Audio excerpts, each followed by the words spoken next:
एक प्राप्ति है स्वप्न की प्राप्ति। जैसे हम सो रहे हैं, स्वप्न आया, तो स्वप्न में हमें क्या दिखता है, यह भी बड़ा महत्वपूर्ण है। स्वप्न विज्ञान अपने आप में बड़ा महत्वपूर्ण है। मानस में भी स्वप्न की कई जगह चर्चा है। जैसे वो त्रिजटा ने स्वप्न देखा, सपने हु बानर लंका जारी। भरत जी ने स्वप्न देखा, दे कहीं रात भयंकर स्वप्ना। जानकी जी ने स्वप्न देखा कि देखो मात आन अनुहारी। आदि आदि प्रकरणों में स्वप्न की चर्चा है। स्वप्न में हमें क्या दिखता है, यह बहुत महत्वपूर्ण है। हमारा चिंतन जैसा होगा, सपने वैसे ही आएंगे। तो यदि स्वप्न में भगवान का दर्शन हो जाए तो यह भी कम बड़ी बात नहीं है। स्वप्न में प्राप्ति भी अपने आप में बड़ी महत्वपूर्ण प्राप्ति है। संतों का दर्शन हो, मंदिरों का दर्शन हो, तीर्थों का दर्शन स्वप्न में हो रहा है, यह बहुत अच्छा सूचक है, शुभ सूचक है। और भगवत दर्शन हो पर तो कहना ही क्या है। तो एक तो भगवत प्राप्ति है स्वप्न में, उसके बाद है ध्यान की प्राप्ति।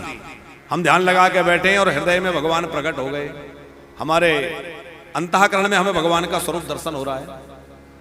अच्छा, ध्यान की प्राप्ति दो तरह से।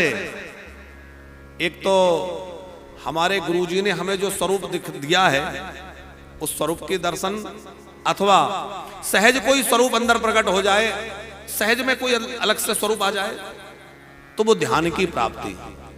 स्वप्न की प्राप्ति, फिर है ध्यान की प्राप्ति, और उससे बड़ी है कि सामने भगवान प्रत्यक्ष आकर प्रकट हो जाएं। ध्रुव जी के सामने जैसे हुए, वो है प्रकट होकर के प्रत्यक्ष प्राप्ति। लेकिन स्वप्न में भगवान आए और स्वप्न देकर चले गए, फिर भगवान जय हो ध्यान में आए, हमें ध्यान में भगवान का दर्शन हुआ और भगवान ध्यान में आकर के चले गए। अथवा सामने प्रकट होकर भगवान आए और सामने प्रकट होकर भगवान ने दर्शन दिया और प्रकट होकर दर्शन देके वरदान देके चले गए। तो ये शाश्वत प्राप्ति नहीं हुई। शाश्वत प्राप्ति क्या है? बोलिए, गोपियों वाली है कि माई मेरे श्याम लगोई संग। ये शाश्वत प्राप्ति है कि श्याम सुंदर नंद नंदन सदा सर्वदा हमारे साथ में रहने लग जाएं। हर समय भगवान की अनुभूति हो कि वो मेरे पास है, वो मुझसे दूर नहीं है। अपने पास होने की अनुभूति होने लग जाए। हमारे गोस्वामी जी तो कहते हैं, सी राम मैं सब जग जानी। उन्हें तो हर जगह भगवान दिखाई देते हैं।